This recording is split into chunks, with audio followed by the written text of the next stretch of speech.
Well, hello everyone. Hope you're all doing good. Uh, just philosophy of religion left, and then some ethics, and then we're done. So today, let's get into philosophy of religion. You can see the picture here that I chose is a painting of, or it's a depiction of the Pythagoreans. Remember Pythagoras and the cult that he had started? He became sort of revered as an almost kind of a religious figure. There was a whole cult that evolved around this, and this is a pretty good depiction of a group of true believers. Look at them; they believe that they have discovered some knowledge of the truth. Right? So this is something that I want you to think about.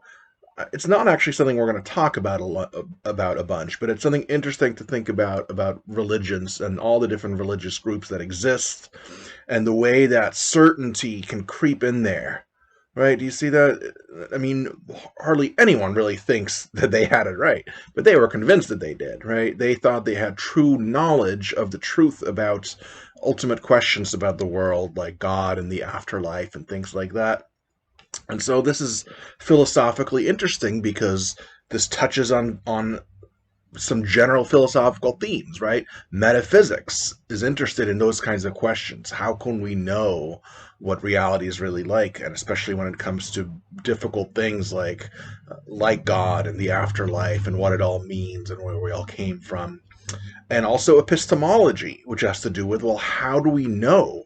How can we figure it out? Right? So the question I want you to think about on your own is, what is the epistemology that religious groups use? What is the kind of reasoning that they use to come up with their conclusion? Or maybe it's not reasoning at all. Maybe it's something different. But think about that. It's interesting because there are, thousands upon thousands upon thousands of different religions that have existed. Most of them have already died out, but now we still have thousands and thousands of different religions and different belief systems. And within each of those religious belief systems, there are a variety of beliefs that often conflict, and there's arguing back and forth within a particular sect even. Right? Think of something like Christianity and how many different sects it has. Right? So think about that. Think a little bit about what the nature of uh, religious knowledge is. How is it acquired? And is it really knowledge if everyone is disagreeing about it? Right? So that's just something for you to think about on your own. What are the One other way to put it is, how would you know if a religious group actually got it right? Right? How do you know that a particular religion has the right answers? How would you know that? It's very easy if you are already a religious believer, and if you're watching this, if you are a believer, the chances are that you're probably a Christian. Right? That's not going to be true of everyone, but for the vast majority, I think, of Americans who identify as religious, they also identify as Christian. So it's one of these things to think about, right? How do you know that you are right, but Muslims are not? Right? Again, Christianity makes different claims about the nature of reality and the nature of God than Islam does, right? There may be certain commonalities, but other things are very much different. So, on what grounds can one religious group assert knowledge? That's something to think about. That's an epistemological question. Okay, so that's just a general question, but now let's get into it. So, this is going to divide up into three sections. The majority will be on this question, the existence of God. This is just sort of setting up, talking about religion in general a little bit, but then zeroing in on this particular metaphysical question. That's, obviously it's a philosophical question. Does God actually exist? Yeah. And can we know it one way or the other? So world religions, this is just to sort of give you an overview of, well, these are the main big world religions that exist. And all these kinds of graphs and surveys you have to take with a grain of salt. Okay, they're never going to be completely accurate, and often they misrepresent things. What's important here is not exactly what the exact numbers are down here. That might be different from what this says. We might get better information later on. This may change very quickly. right? This graph is already several years old. As I understand it, the atheist agnostic group is actually growing very rapidly, particularly in the developed areas like the United States and Europe. So not entirely accurate, but what's important here is the diversity, right? These are just the big world religions. This is only a small representation of all the religions that have ever existed. And think about the other right here, right? The 11.8% of other. That is thousands and thousands of other different religious beliefs, right? And then this is only a snapshot of what's the case right around this time of the history of the world, but rewind time and you get a very, very different map. Right? Also think about this: rewind time, and all these blues and greens, especially, start fading away. Right? Islam and Christianity are relatively new religions when it comes to all the religions that have existed in the past. Hinduism is much older. Judaism right here, this point two Judaism is much older than either Christianity or Islam, and there were religions that predate that, right? So it's just a huge field of various competing belief systems that have existed over the millennia that we've had culture, and it may even predate that, right? There may have been prehistorical belief systems that we don't even know about because there are no records of them. So it's a phenomena it's global, and it's existed for as long as we understand humans to have existed, at least in our modern form. A great variety, and again, they all make different claims about the nature of reality, and they come up with different results. Okay, here, let's go to this really quick. Not treating Wikipedia as the final authority, and neither should you. Wikipedia is always a good place to get started on a project, but then what you'll want to know is, if you really want to know about Buddhism, then you got to look at Buddhism, for example. You got to look at the sources, trace down the sources, make sure that they're reliable. Right, so this is not, again, it's like the previous one. Take it all with a grain of salt, but yet, anyone with a cursory understanding of religion understands that these things are these are real religions. Okay, so the point here is, again, show you the diversity in different belief systems. So here we have, under one group, dharmic religions, and you see that Jainism and Buddhism is there. And what often happens is that there's no such thing as just Buddhism, plain and simple. There's different versions with different emphases, different traditions, different outlooks. Look at all these different versions. That's just Buddhism. Now, Hinduism, same thing. All these different versions. Sikhism, same thing. All these different versions. And now we get to the Abrahamic religions. That's things like Christianity, Judaism, and Islam. Right? Like it says right here, they're all called Abrahamic because they trace their pedigree to Abraham, who we find in what we call the Old Testament, or in the Jewish Tanakh. Okay, so different versions of Christianity, right? And within the different versions, there are different versions, and within each of these different versions, there's going to be disagreement about the truth about things, right?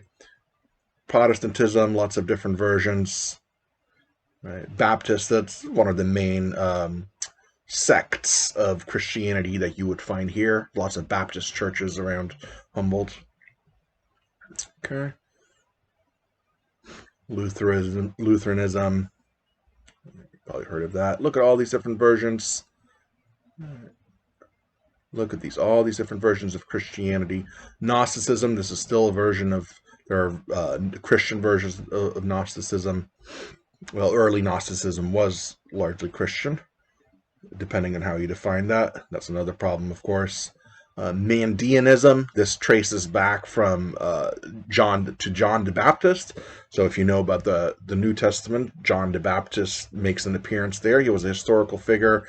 He was a founder of a religious sect himself, right? Who ended up, in the story anyway, baptizing Jesus, but that's what John the Baptist was famous for. Baptizing people, dunking them underwater, and then raising them back up again. Somehow in the process, you are reborn. Right, so the Mandeans, they're still around in smaller numbers now, but it's an interesting group, and it's a version of Gnosticism. Okay, Islam, again, different schools of thought, different ideologies associated with all of these. Okay. You may have heard of the tension between the Sunnis and the Sufis. This is the cause of some of the political strife that exists in the East. Okay, different versions. Again, so get out of your head this idea that there's something called Islam or something called Christianity. These tend to be umbrella terms for a variety of different beliefs. Now, of course, you're going to get the true believer who says, no, no, no, my version of Christianity is actually the true one, right? So you might have a Baptist saying Catholics are not really Christian or something like that. That's from that particular perspective. From an overall outsider, more scholarly approach, it makes sense to call them all Christianity. Um, Judaism, different forms of Judaism as well, right?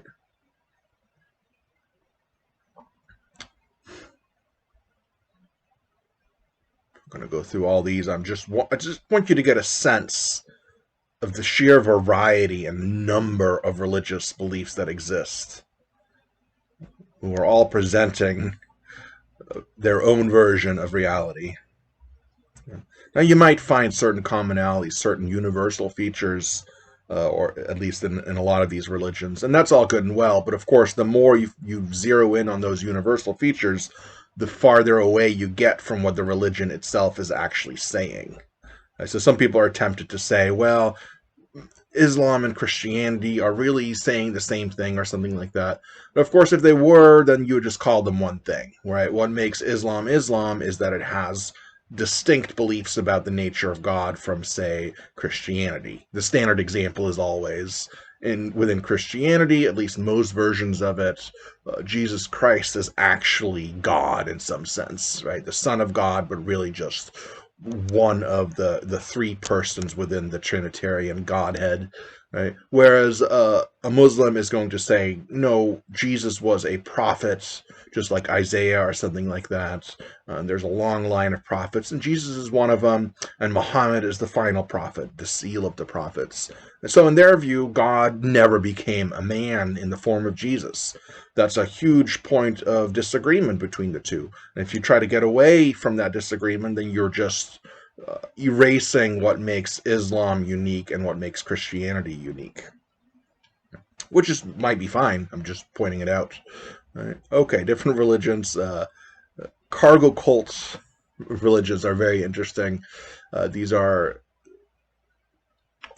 undiscovered parts of civilization, right? Or rather, isolated tribes that have never seen technology. And then the most famous examples is Americans came and visited, found out these isolated islands with people who had never seen technology, and they flew there with airplanes and showed all their technology and all their stuff, all their cargo, and then left.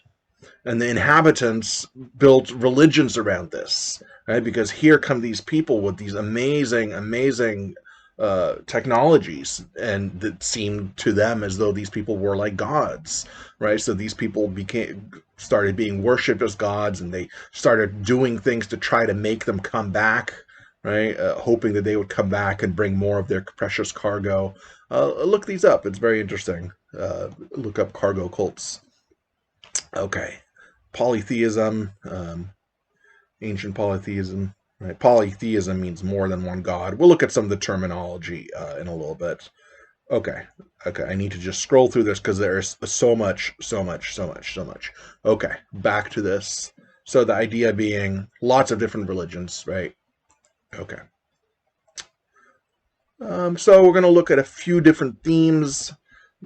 Not all religions are necessarily going to feature each of these things, but for the vast majority of them, you'll find something to do with that. And at the end, we're going to focus in on metaphysics, right? Because this is very much a philosophical theme. And the metaphysical question that we are going to focus in on is, does God actually exist? Right?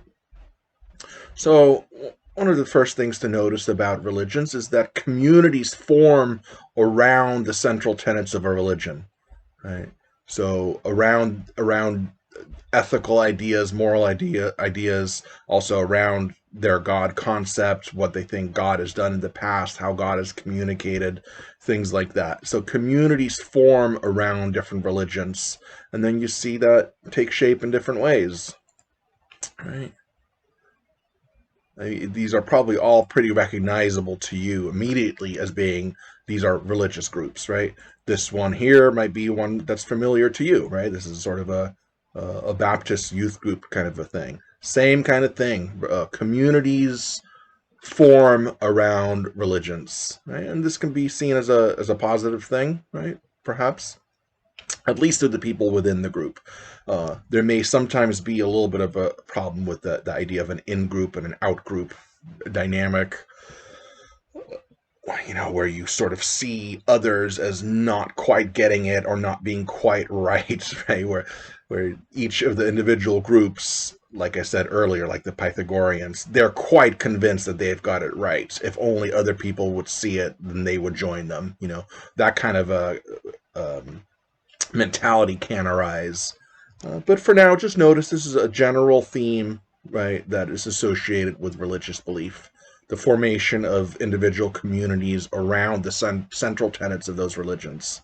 Sacred texts as well, right? Most religions will have a written text that is supposed to provide the foundation for the ideals and the ideas of the religion. So, for example, Mormonism's got the Book of Mormon, right? Muslims have the Quran. Hinduism has the Bhagavad Gita. The ancient Greeks, remember, had the Iliad and the Odyssey. Remember, we saw this come up in Plato. Plato himself was discussing Homer's work with someone who you would call a fundamentalist literalist about Homer's work, right? He thought that Homer and the other poets were divinely inspired and that the books contained the truth about the nature of the gods and the truth about the way that people ought to behave with regard to the gods and things like that. Exactly like these books, right? And this became a foundational sort of book for Greek society in the same way that religious texts often do that for the societies that embrace them. The Bible is another example of those as well, right? And here again, I want to recognize the fact that many of you might say, well, that is my holy book. I'm a Christian. This is what I think the truth is. And here I'm not trying to say that none of these are true or anything like that. What I'm trying to point to is the functional role that they play. Right? They have a similar functional role within the religion, that they provide the basis for the main tenets of the religion, and often they contain stories, miraculous stories of the supernatural, and often they contain a type of a morality or values that are encoded in those stories, or they have central figures whose behavior we're supposed to emulate. Right, so these all have a functional role within the religion or within a society which embraces the religion. That's what makes them similar here. I'm not actually making any claims here about whether they're true or not, or which one is true. You'll have to figure that out on your own. I'm just pointing to here that these have a similar kind of role. Okay, same thing here for the Tanakh, which has made its way into what we now call the Old Testament. But that's a very Christian perspective to call it the Old Testament, right? A Jewish person would not call this the Old Testament. This is simply their scripture, And a very modern type of sacred text, right? If you've heard of Scientology, Tom Cruise is a famous Scientologist. They have their sacred text as well, right? In this case, we actually know who wrote it, right? If you're not a Scientologist, you probably kind of think this is ridiculous. But at the same time, you cannot deny that it plays the same kind of role as these other books do, and you cannot deny that the followers of this religion are sincere, right? I think in every religion, you're going to have some people who are maybe sort of cynical and don't really believe it and just go along with it. But in every religion, you're also going to have those true believers who truly believe that they have figured out the secret of life and how to be happy and understand the nature of God or understand the nature of existence or the afterlife. People get very convinced that they've got it right, that they figured something out. Right? So people are sincere in their beliefs, and that's true for each of these. And it's true for this as well. So all I'm saying is this is not really any more mockable, right? Being able to be made fun of more than any of these other ones. Okay, give it another couple thousand years, and this will be much more clearly seen as being similar in nature to these other texts.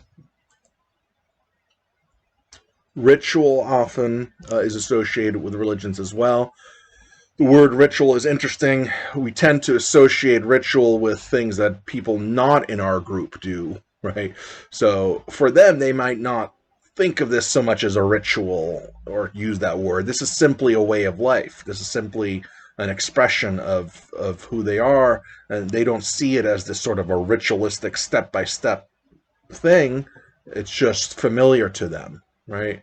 As outsiders, we don't know, and we just see a series of steps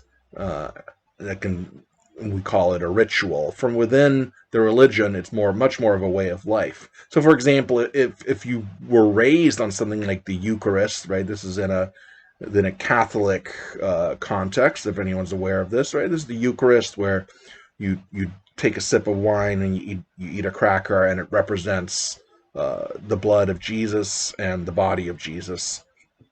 For the Catholics, by the way, that's taken very literally. When you take part in this sacrament, the wine literally turns into Jesus' blood, and the cracker literally turns into his flesh. Now, of course, the outward appearance does not change, right? They don't think they're suddenly tasting blood and tasting meat, right? They realize that's not the case, but it's the inner essence that remains the same to them. So they actually lean on Platonist philosophy to explain what this whole process that's called transubstantiation. Right? So the substance, the underlying substance has changed, even though the outward appearances are still the same. The inward essence, when you take part of this ritual, has changed into the literal blood and body of Christ. Here you see the same sort of ritual, but slightly tamped down, you might say, right? This is, again, if you've ever gone to some local Baptist church or something like this, you've likely seen this, right? Here they take little shot glasses of grape juice and maybe a little cracker, and it's basically the same ritual, right? It's just slightly different here. Here we have the Mandeans, right? I mentioned the Mandeans, and there's still a few of them left, and they are taking part in a baptism ceremony, right? Outside. Here's a similar thing happening, again, just within what could very well be just a local Baptist church. You see, there's some regular old ladies sitting by. They're probably all going to go have pancakes after this. But this, for the person, might be this transcendent experience, right? It means something to them, and it's not weird to them. They've grown up with this whole idea of a baptism, so it's not weird to them, and it just seems like a natural thing to do, right? What matters is what's going on inside the person's head. The actual outside superficial trappings are not as important, right? So from the outside, if you don't know what's going on, this might look like a weird ritual. From the inside, if you are this person, it's perfectly meaningful. Think of this, for example, right? To you, this might look strange and you have no idea what's going on. To them, this all makes perfect sense within their culture, within their way of life. This is all perfectly sensible, and it makes sense what they're doing, right? It's just from the outside that we tend to call things a ritual, right? But nevertheless, this is part of, it's a main theme that's associated with lots of different religious traditions. These are just a few examples. I'm going to try to go through this whole part kind of fast, if that's okay. Morality is often part of it, right? There's often an emphasis on moral virtues, but at least ideally, a religious life involves trying to better yourself in some way, morally speaking. Sometimes there's a specific list of rules that you have to live by. for example, the Ten Commandments or something like that. The different versions of the golden rule seem to crop up in different religions. It's an interesting idea. The golden rule being that you should treat other people the way you want to be treated. Don't treat other people the way you don't want to be treated, and so on. This seems to come up a lot. Now, the way it's usually expressed, there's actually some problems with it that might come up again in ethics. But really quick, I'll just say, look, it's not always a good idea just to say, if I treat other people the way I want to be treated, I might like to be treated in a way that the next person doesn't, right? So there's a little bit of subjectivity to this that makes this a difficult rule to apply generally, right? So I might like getting slapped in the face, right? And I welcome it randomly, but most people don't like that, right? So simply because I can say, well, I like it, then it doesn't mean that therefore I should do it, even though it passed the golden rule. Right? Rather, what I think all these different versions of the rule are getting at is that you should recognize that other people are like you, and they have individual preferences and wishes and desires, and we should respect that. Right? So this comes up within different religious contexts. Right? It's sort of a pro-social rule, taking into account that you're not the only person that exists. And you should not only think of yourself. Okay. Okay, well, I had said, for many people, let's limit it to here in the United States. Most people in the United States identify as Christian. I think a lot of those people just sort of say that, right? That's sort of a checkbox. It's like saying, yep, well, I'm an American. Americans are Christian, so, yes, I'm a Christian. And they might, in their mind, somehow they believe it or something like that, but it's not really part of their life necessarily.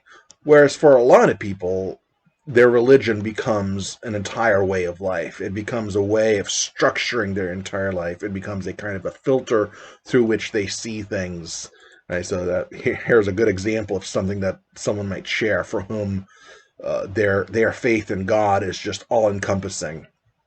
Right, so it becomes more than just, oh yeah, I'm a Christian, right? Like the way you would say, yes, I happen to be an American, or whatever else something else you might say, where it's just a technicality, but you might not feel it in your bones, right? So there's a distinction there to be made between people who are, 100% in their religious frame of mind, and other people who simply sort of say, well, yeah, I go to a Christian church every now and then. Yeah, I think it's kind of right. Yeah, sure. But who don't necessarily take it that seriously. So here all I want to say is different religions, depending on the kind of person you are, religions become not just something like a hobby or something like a loosely held political view. No, it becomes an all-encompassing kind of a thing, a way of life, a filter through which everything is seen. Religious experience is something important as well, right? This comes up in all religious traditions. There's usually some sort of authenticating experience that people have, right? They'll say, well, I know that my particular religious belief system is true because I've had these transcendent experiences that I can only explain in that way. Well, that's certainly true that people report that. Of course, when we tie this back to the problem of epistemology, of knowing that your belief system is actually correct, there is this sort of a puzzle around this. For this person right here, for example, this might be completely enough to convince them that, for example, evangelical Christianity is true, right? And it's all about having a personal relationship with Jesus or something like that. Whereas somebody else might have a profound mystical experience as well within a completely different context, and they end up saying, oh, I experienced the Tao, right? The Tao in Taoism. I don't know if you've ever heard of that. Sometimes the Tao is translated as the way. Tao is spelled T-A-O. So this person might be a Taoist, and they've been meditating on the Tao, and they have these transcendent experiences that for them, it's enough to say, aha, I know that the Tao is real. I know that this is the right way to think about things. Well, they both have the transcendent religious experience, they have that in common, right? What justifies this person's confidence that their belief system is actually right on the basis of their experience, and what justifies this person's confidence that they are right based on their experience, when in both cases they had a profound religious experience. So there's something else to think about in terms of what role does your religious experience play in the epistemology of religion. Okay, now we get down to the topic that we're going to focus on. Well, we're going to focus on a specific metaphysical topic, but here are some other questions, right, that religions try to answer, and that philosophers have tried to answer as well, right? So questions like, why are we here? What kind of beings are we? Right? We talked a lot about this when we talked about Descartes and we talked about philosophy of mind, right? Whether or not we're just these physical systems, or whether we're physical systems in addition to some sort of spiritual or non-material thing. The question of evil and suffering in the world, why does it exist? We looked at that when we did free will and determinism. Within Christianity, the answer to this tends to be the fall of mankind caused by Adam and Eve's original sin of disobedience. Right? That's what brings evil and suffering into the world. Is there an afterlife? What is it like? And how can I make sure to get a good one and avoid a bad one? Right? This has been a big motivator for a lot of people. And now, what about God? Not all religions involve God, and not all religions have the same God concept, yet clearly, at least within the Abrahamic traditions, Judaism, Christianity, and Islam, God with a capital G is very important, right? What is God's nature? What is God like? What sort of being is it? What is God's biography? That sounds a bit weird to say biography, but within these religions, God is usually depicted as being a God who actually does stuff, right? Not just some sort of metaphysical force that just sits there statically. God is active in the world, according to mainstream views of the Abrahamic religions. So yeah, have they been active in human history? And again, just look at something like Christianity or Islam to see the different accounts, right? In Christianity, God has been active in human history by actually becoming a human, right? And interacting with people and teaching things and then dying on the cross and then resurrecting. Whereas in Islam, God was active in a different way. God sent a bunch of prophets, and Muhammad is the last and most important one. And finally, the question, does God actually exist?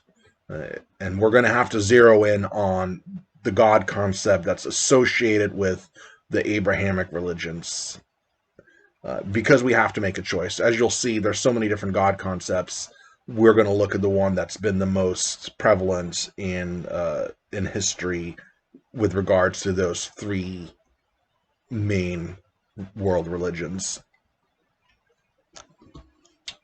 And then, yeah, that's the whole problem, right? Which God are we talking about? What God concept? Okay, so that's what we're going to zero in on. For all of this, I would like you to the extent that you can, to put away all your previous ideas about religion and about God, and pretend that you are just an alien. Okay, you come from a planet where there is no religion. Right? This is a planet where, yeah, they have science and they do have morality, right? They agree with most of us that we should treat each other well and respect one another, right? Some version of the golden rule. They believe in kindness and fairness and honesty and all that. So they've got morality, they've got science, they just don't have any religious beliefs, right? They don't have ideas about supernatural beings or the afterlife. They're just they're atheist aliens. Right? Atheist meaning here not a belief system. It just means they don't actually have any God beliefs. They've never heard of God or any religions, but they come down to Earth and they see that human beings do, right? And maybe they look at Wikipedia and see all the religions that exist, and they might get curious, right? They have a blank slate with regard to the question of God and religion. So just as an exercise, you can always, go back to all your regular beliefs later. Just as an exercise, try to come at this with a blank slate, with an open mind. So you're not favoring one side or the other. And this goes for everyone, right? So this doesn't just go for people who do believe in God. This also goes for atheists, for example. Right? Keep an open mind. We're going to look at arguments for the existence of God and against the existence of God. And I would like you to evaluate the arguments on their own merits, not because they disagree with what you already think. Right? The whole point here is to be able to evaluate arguments on their own terms without simply just dismissing anything that doesn't conform to what you already believe, and without simply saying to everything that agrees with what you believe that you think it's right. No, try to take the mentality of an atheist alien, someone who is curious about the truth and wants to evaluate the arguments pro and con as objectively as possible. So see if you can do that. Okay. So, the existence of God, we're going to go through these different circles, and we'll look at some different God concepts, because that becomes important. We saw how important the idea of defining your concept is when we looked at free will, right? One way of defining free will, we don't have it if determinism is true. On the other hand, if you define it a different way, we do have free will if determinism is true. Right, so for that question, at least if you take for granted that determinism is true, does free will exist? Well, it's going to depend on your concept of free will. So we're going to have to do the same thing over here, and then we'll look at the traditional theistic concept. Again, theism meaning a belief in God, or the worldview that God exists that's associated with Christianity and Islam and Judaism. Right. So that's the God concept we're going to zero in on, because that's the one that's been the most influential. Right. We'll look at some terminology, so a few vocabulary items. Then we'll look at arguments for and arguments against the existence of God. This will just be an optional video if you want to watch it. It's not me, it's somebody else. Okay. So mostly we're going to do these first 5. Okay. Pause it for a second. Okay. So some different concepts, right? It's important to think about this. Very often people talk about whether or not you believe God exists, but nowadays, when we don't really have, like medieval Europe did, right, just one big authoritative church, the Catholic Church, that tells everyone what to believe. We don't really have that anymore, so people are more or less free to come up with their own ideas, and a lot of people like the idea of God. A lot of people sort of don't like even the word atheism. So for a lot of people, it's important to them that they believe in God, but very often they can't quite get themselves to agree with the traditional idea of God. So people end up redefining God in all sorts of ways so that they can call themselves still a believer. Because it sounds bad to say that you don't believe in God. At least for a lot of people it does. It's still one of these things that's prevalent in our culture, that there's still a bias or there's a kind of a stigma associated with not believing in God. So many people will want to call themselves believers in God without necessarily signing up for all of Christianity or all of Judaism or all of Islam. So they'll define it in various ways. So someone might just say, God is love. Right? Well, in that case, we can be done, right? If you believe in love, and you're just saying that this is sort of an analytic truth, that by when you say God, all you really mean is love, or this phenomena of love. If that's your God concept, very well. Then if you think love exists, then you think it's the same thing. Okay. Of course, that's not what traditionally has been meant by God. It may be part of God's definition, right? So within Christian traditions, that's certainly the case that God is represented as love, but that's not all there's to it, right? Within Christianity, for example, God is also the creator of the universe. Uh, that's not necessarily part of the analysis of the concept of love, at least not in the everyday sense. So there's one God concept. God is the universe. Another way people end up redefining God is just to identify it with the world around us. Right? And sure, yeah, the universe exists, so if that's your God concept, then we're done here, right? Yeah, okay, then God exists because it just means universe. Yeah, you see how that happens? It does go a little bit beyond that because there's a psychological component. Because you think of God as something uh, very awe-inspiring and something humbling, and something that you feel like you're a part of something bigger than yourself, right? So the universe can sort of take that role. That makes a bit of sense, right? Lots of scientists, for example, have had this experience. Einstein talks about this, right?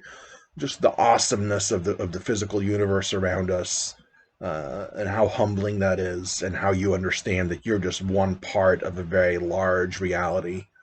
So psychologically, this makes a bit of sense, but this does not have very much to do with the traditional idea of God as a kind of a supernatural being with a mind. This is very different from that.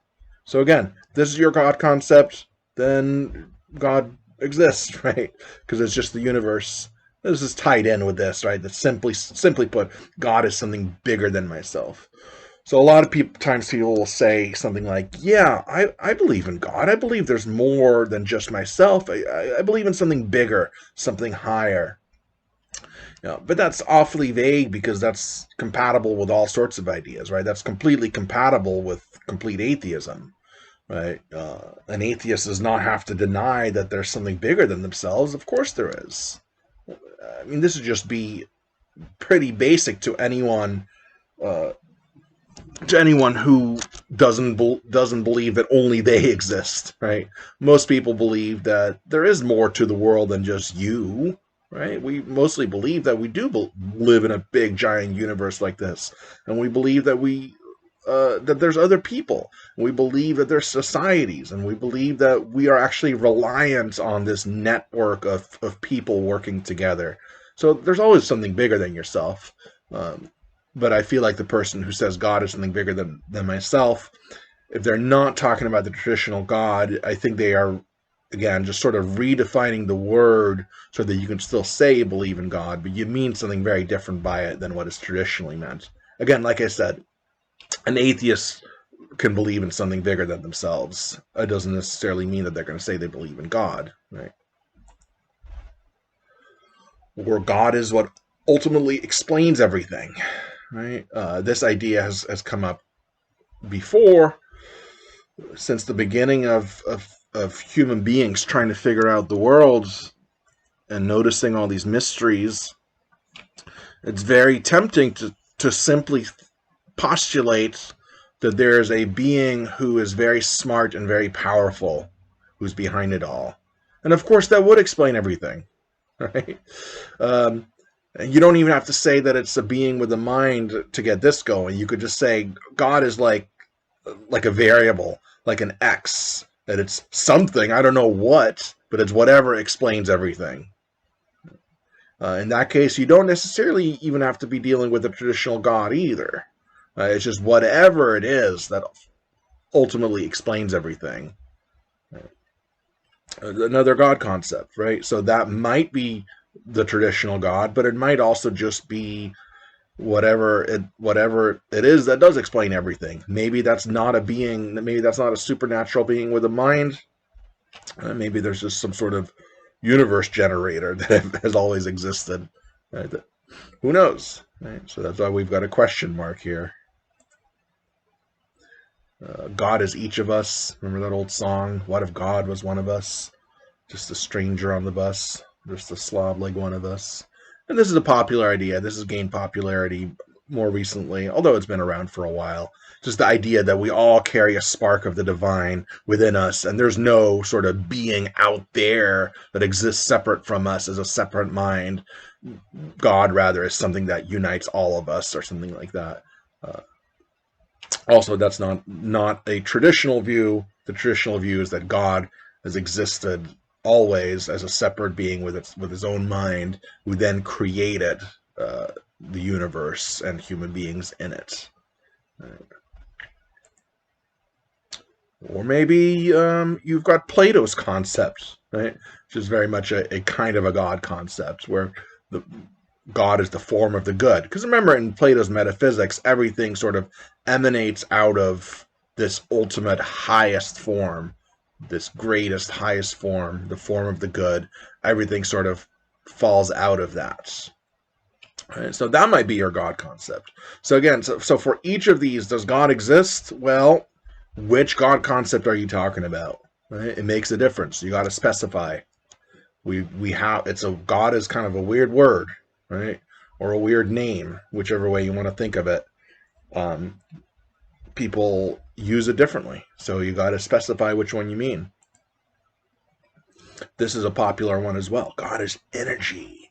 Energy in general is sort of a weird word because obviously scientists use the concept of energy in this very mathematical, methodologically rigid way, right? Energy means something specific in science. It's a scientific term. But the word has sort of been co-opted by sort of new agey thinking to make it sound like it's scientific, but really energy ends up meaning whatever people want it to mean. And so to say that God is energy, to me anyway, is just about a useless identity statement. Right? God is energy. What do you mean by energy? People have a hard time specifying really what they mean by that. And then the question is, why are you equating God with that? We already have the word energy. Well, none of that's to say that this can't be your God concept, right? Everyone's free to define God how they want. That's sort of what we're seeing here. This is my opinion. This is a more useless one than some of the other ones. Don't worry about it. If you do think this, that's fine. This is the whole point, right? Do you think God exists? Well, if you think energy exists and you think God is energy, then yeah, okay. Maybe God is Zeus, right? As depicted in Homer or Hesiod or something like that. Maybe that's really God. Remember, people believed in Zeus, right? They believed he was a god worthy of worship. You know, and there's lots of examples throughout time, of course, of different beings being depicted as God. Maybe God is El or Elohim or Yahweh, right? As depicted in what Christians call the Old Testament, what in Judaism is the Tanakh. If you read some of those Old Testament stories, Yahweh, that's his name, right? It gets translated in Bibles as God or Lord. Okay, but the actual words are El or Elohim or El Elyon sometimes. El Elyon means God of the gods, and interestingly, predating Judaism, in the Middle Eastern region over there was a god named El, and El Elyon means God of the gods. So he was the god that presided over the other gods, but that over time moved away from polytheism, the worship or belief in many gods, to a more of a monotheism, the way we get in Judaism and Christianity. So maybe that's what God is. And interestingly, here's one of these little stories. Okay, so God here, Yahweh or El, is talking to this guy right here, and he says, "Behold, there is a place by me where you shall stand on the rock, and while my glory passes by, I will put you in the cleft of the rock, and I will cover you with my hand until I have passed by. Then I will take away my hand, and you shall see my back, but my face shall not be seen." That's very interesting here, right? That's God is being depicted as literally walking. And this plays on the trope that you can't look on God's face and live, right? So this person wants to see God, and God says, okay, I'll make you a deal. I'll put you over here in this little cleft, and I'm going to walk by you, and I'm going to cover your eyes with my hand. And then once I've walked by, I'll let go, and then you can see my back. So you can get to see God, just not his face. So this is a very, what you would call an anthropomorphic depiction of God, very much like the way that Zeus was depicted in Homer and Hesiod as this guy with a body who can walk around. Right? Same thing over here, depicted very anthropomorphically. Okay. Or maybe God is Allah, the way it's depicted in the Quran. Different God concepts. Going back to this idea of a religious experience. Maybe God is just the word that you put to a certain kind of feeling that you feel. Right? Maybe you felt something while you were deep in meditation. Maybe you felt something while deep in prayer. Maybe you felt something while you were in a religious context, maybe in a church or something like that. Maybe you felt something, maybe you were scared or lonely at a certain time, and you prayed to God and you got a feeling of peace. And now you associate that feeling with God. And that's possible as well.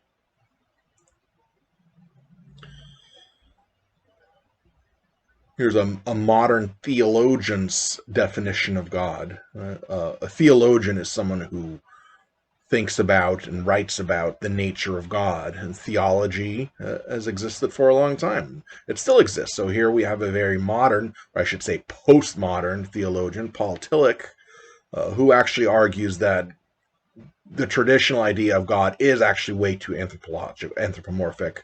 That to call God a God, or to call God, to say that God has a mind, is really not correct. God is beyond all that. God is the very basis of existence itself. If God is a being with a mind, then he's just another being, right? But this is supposed to be the foundation of all being. That's what he calls God. So Tillich says God is the ground of all being. So his definition of God is what he calls the God above the traditional God. The traditional God is just a being. But this God is the source, the ground of all being. You know? Or God is what traditional theistic theologians have said he is. Right? That's another God concept. And this, it makes the most sense for us in a class like this to look at this one, because this is the one that has the most influence. This is the one that people have adhered to throughout the centuries and still do in most churches. Okay, so it's the one that makes the most sense to look at, and this is the one there's the most written about, right? The traditional concept of God. Okay, and what is that? Well, the traditional concept of God, the traditional definition, says that God is a designer and a creator of the universe and everything in it. You know? So right away, just even having the word designer in there implies that God is an intelligent being with a mind. To put it in the terminology that we used in free will and determinism, we could say God is an agent with free will and rationality, someone who can come up with a plan for the world, right? God had to come up with the idea of the universe in his mind and then speak it into existence. So that sounds like a person who is very, very powerful. Right? So it's not just a force or an impersonal force like perhaps the form of the good is in Plato. Right? It's not like that. It's also not something, a vague sort of thing like love, like some sort of phenomena. No, this is a very personal definition. God is modeled on basically on human beings, right? God is supposed to be a very powerful version of human beings, right? Because we design things, we create things. And we're saying that that's what God did to the universe. But God is also eternal and infinite. So in this regard, he's not like human beings. Human beings are not eternal. We haven't always existed. We were created beings, and we're finite beings. Right? We're not infinite like God. God is a transcendent being. He's not limited by space and time. Right? He exists beyond that. But he's also immanent. He also does exist within space and time. These do seem to be in conflict a little bit, right? Does God, and also that question of immanence is an interesting one, because it's supposed to mean that God is everywhere, because again, if God isn't everywhere, then he's not infinite, right? There's some limitation on his being if God doesn't exist anywhere.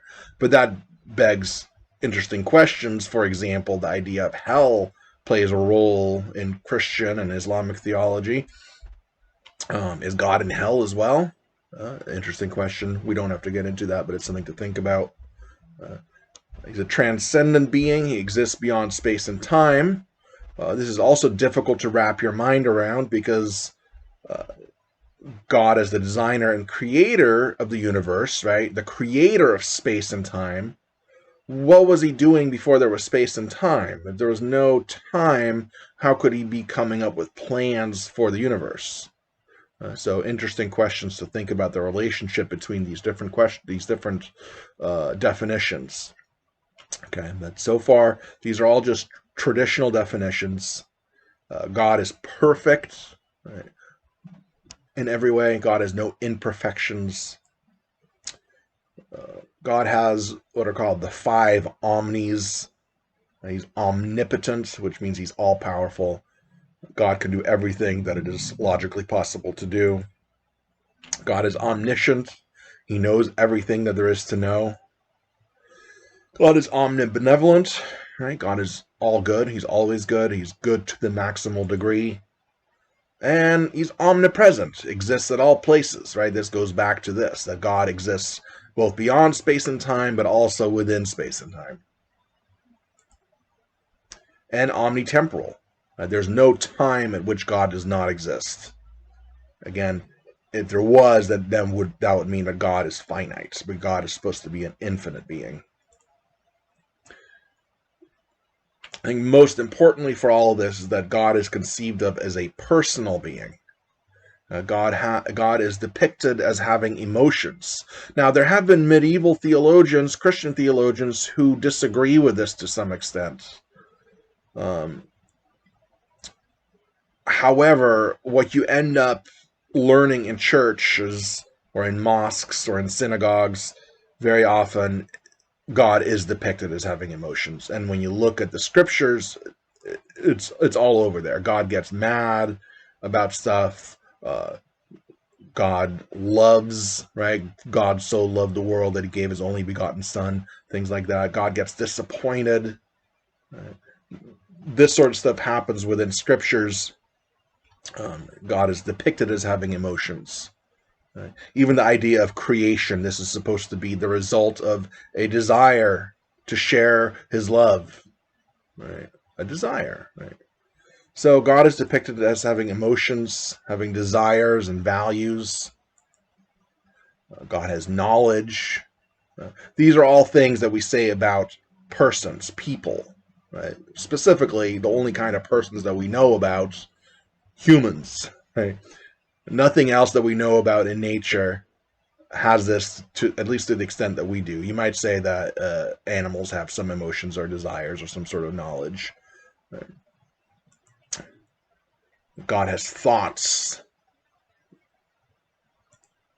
God has a will. God is supposed to have free will.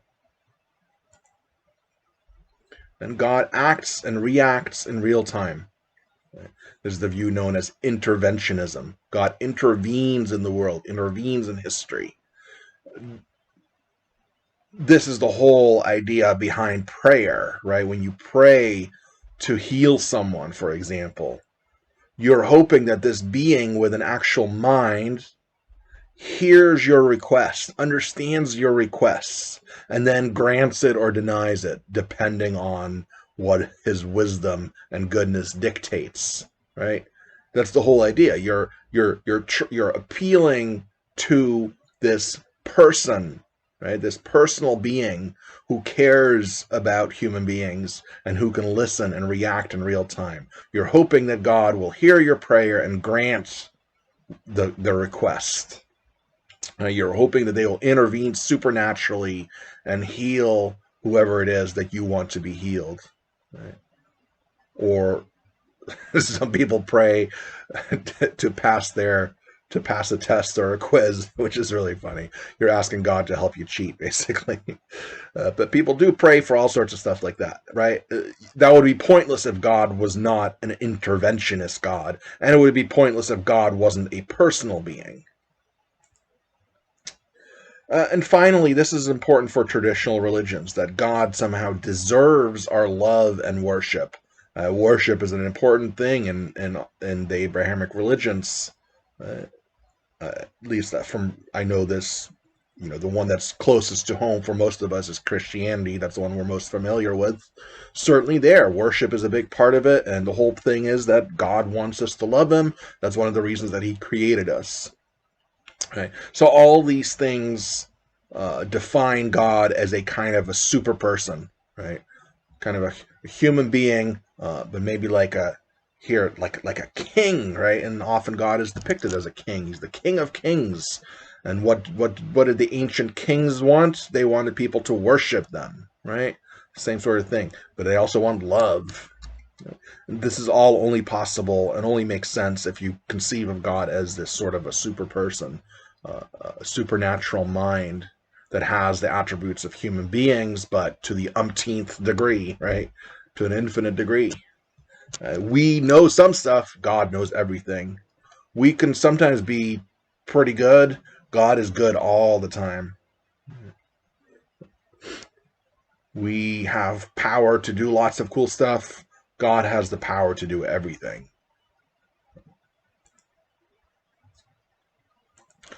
Okay, I'm almost going to wrap up this recording, and then I'll do a part 2.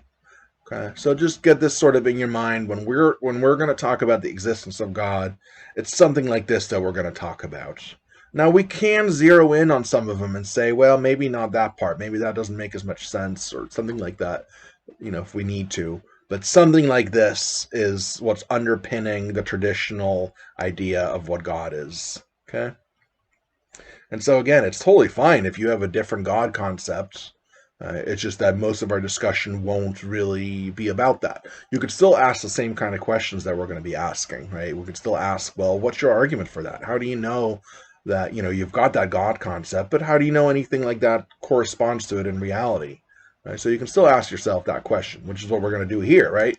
Okay, yeah, we've got the God concept. Now, does that concept correspond to something in reality? Does this being, as described here, really exist, and how do we know it, or how would we know it? You can ask that about your own God concept, even if you don't agree with this God concept.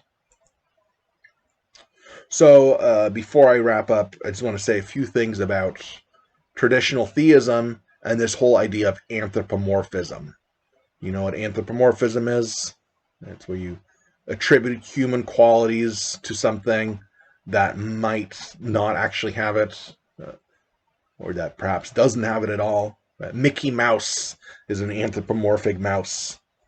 Brian from Family Guy is an anthropomorphic dog.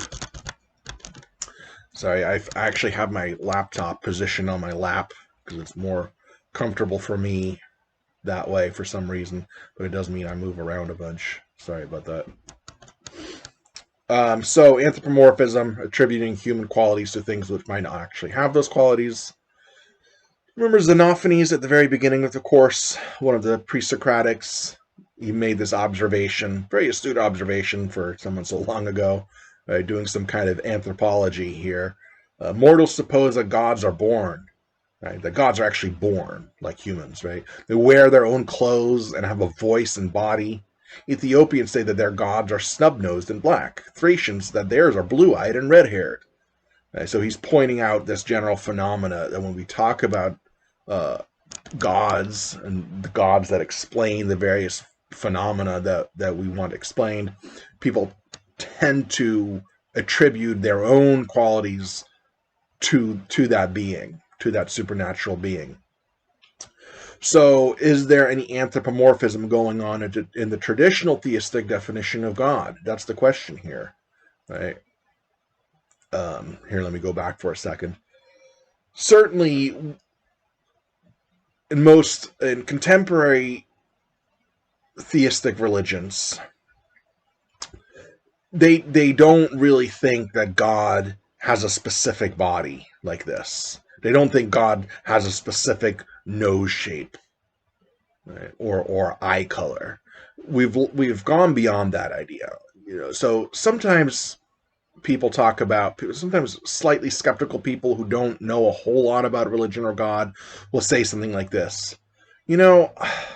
I don't know if God exists. That seems weird to me. There's some guy with a beard sitting on a cloud. I don't believe in that.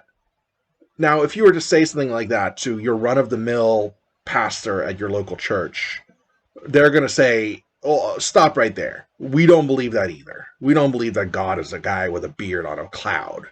Okay, that's just a weird popular depiction. That's not what we believe. That's not what, say, Christianity says. According to Christianity, God is a spiritual being. And yes, because he's like that, he can take on the form of a human being if he so chooses, but it doesn't matter which form, right? It's like picking your car, right? You can get into different cars and have a different appearance. Your inner essence is the same. Same thing for God. God is essentially a spiritual being, right? So this charge of anthropomorphism does not apply if by that you mean, oh, God has a beard, right? God has a certain body. That would be too anthropomorphic for traditional theism. For sure, that's too anthropomorphic. But I'm asking, is there any other kind of anthropomorphism going on? Right? So it's a matter of getting the dial just right for a particular religion. Right? This quote that I shared earlier by Paul Tillich. God is the ground of all being. For most churchgoers, that is going to be too abstract. People like relating to God as a person who listens to their prayers. The ground of all being does not do anything like that. The ground of all being is not an intervening force. It's not listening. It doesn't have knowledge. That's just the wrong kind of thing to say. It's a category mistake to apply that to this, the ground of all being.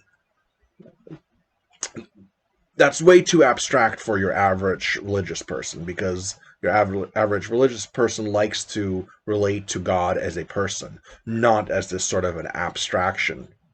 On the other hand, this might be a little too anthropomorphic for people, imagining that God actually has a body, the way it's depicted in the Old Testament.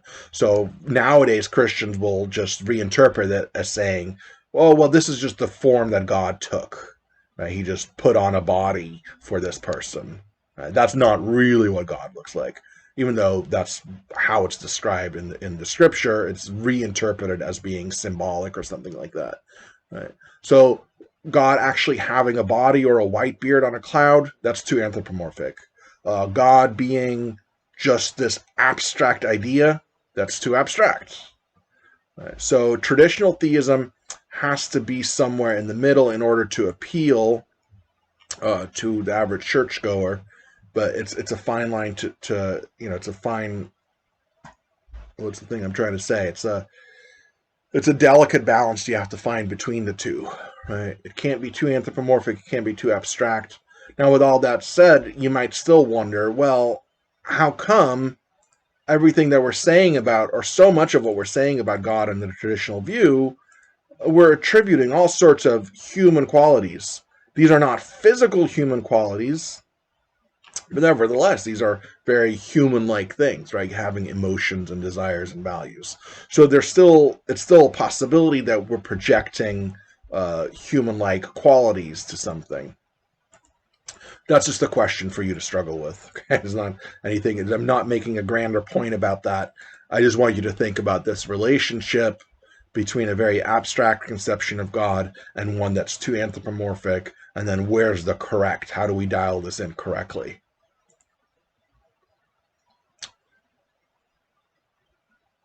I think I'll say no. I should do this because we'll have plenty to chew on for the argument. So real quick, just a few little terminological things. The term theism, I keep throwing it around. I sort of assume people have an idea of what it means, but it just means a worldview which asserts that God exists. Theism is the view that says God exists. Atheism, it's slightly more complicated because there's at least two different ways of characterizing what atheism is. One is just a worldview. Worldview meaning what you think the world is like in general. But it's a worldview that doesn't say God exists. It says lots of stuff exists, but it doesn't make any positive claim that God exists. It doesn't say he doesn't exist either. It just does not include the belief in God explicitly, the way theism does. So it's not theism, right? It's not a worldview which asserts that God exists. Right? So it's atheism, a meaning non or not, right? So not theism. It simply says that God doesn't exist. Or sorry, it simply is a worldview that doesn't have God's existence in it. Or it can mean a worldview, a general view about what the world is like, which actually explicitly says God does not exist. This distinction might be too fine for some people to care about, but it's actually a big difference, right? You're sticking your neck out way more if you actually say God does not exist. You're making quite a claim, and then you might have some sort of burden of proof. Whereas this is saying, look, God might exist or might not exist, but I don't see any good reason to think he does, so I'm not going to put God in my worldview. You might think about this in terms of different maps.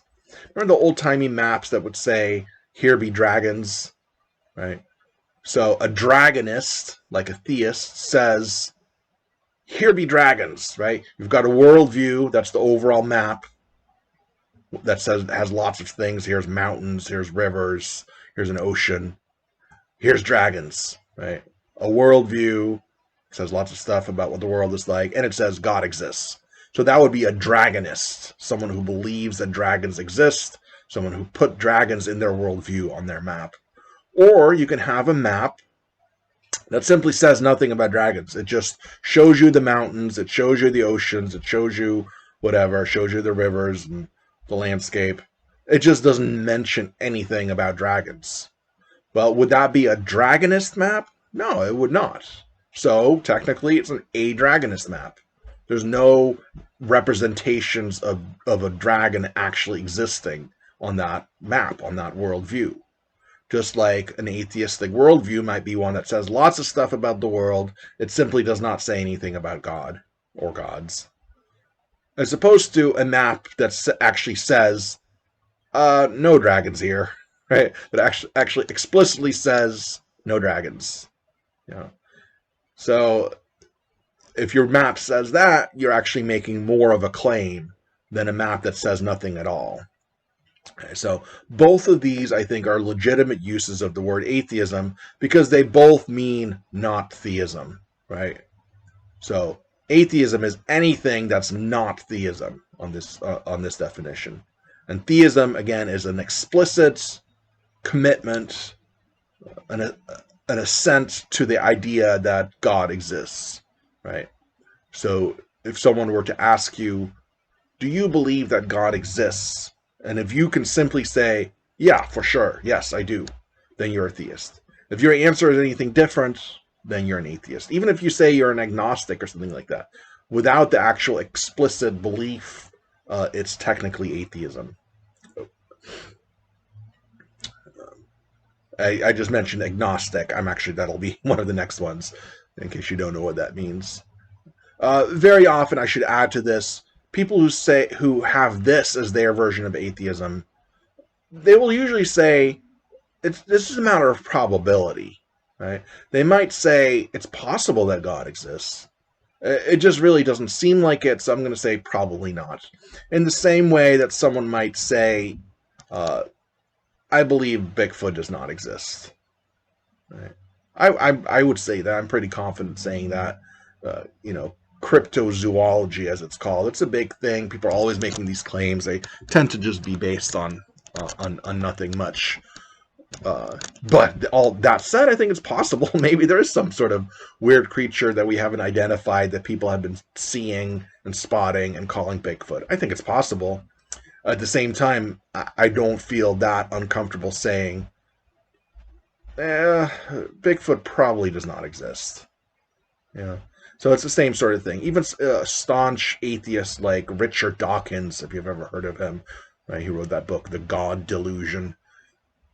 Even he says that it's just a probability, right? He says something like on a scale, I forget what his actual scale is, something like on a scale from 1 to 7, he's a 6.5 or something like that, or he's a 6 or something like that, in terms of how much he believes that God doesn't exist. So usually someone who actually says God doesn't exist, they mean in all probability, leaving open the possibility of human error, of course. And I think that makes sense. You should always model the possibility of human error when you're thinking about the probability of something being true or false. You should always be able to say, there's a probability that my mind isn't working correctly or something like that. And so you'll want to model your own cognitive finitude. Sorry, that's a mouthful. Okay, agnosticism, right? So people use this in different ways as well. But really, I think the most useful way of characterizing it is not it's a statement about knowledge. This is a statement about belief. A theist is someone who believes that God exists. An atheist is someone who lacks that belief. This is a claim about what you know, right? And there's a difference between belief and knowledge, remember? You can believe different things consistently. You can't know contradictory things consistently. So it's simply the claim that you lack knowledge about the existence of God. You don't know. So that means you could be an agnostic atheist or an agnostic theist. Right? You could say, I believe that God exists, but I don't know it. Then you're an agnostic. Okay. You could be an atheist and an agnostic. You could say, I believe that God doesn't exist, but I don't know it. So either way, you'd be an agnostic.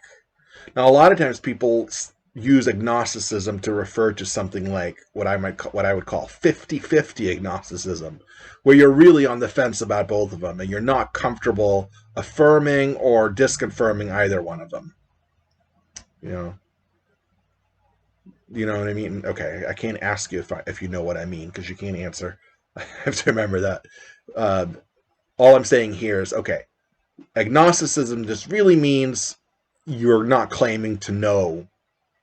Right? You might believe God exists, you might believe God doesn't exist. You just are not going to say that you know it. Technically, that means you could be an agnostic atheist or an agnostic theist.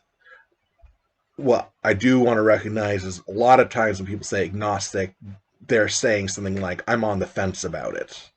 I don't know one way or the other. I do think that is actually this version of atheism.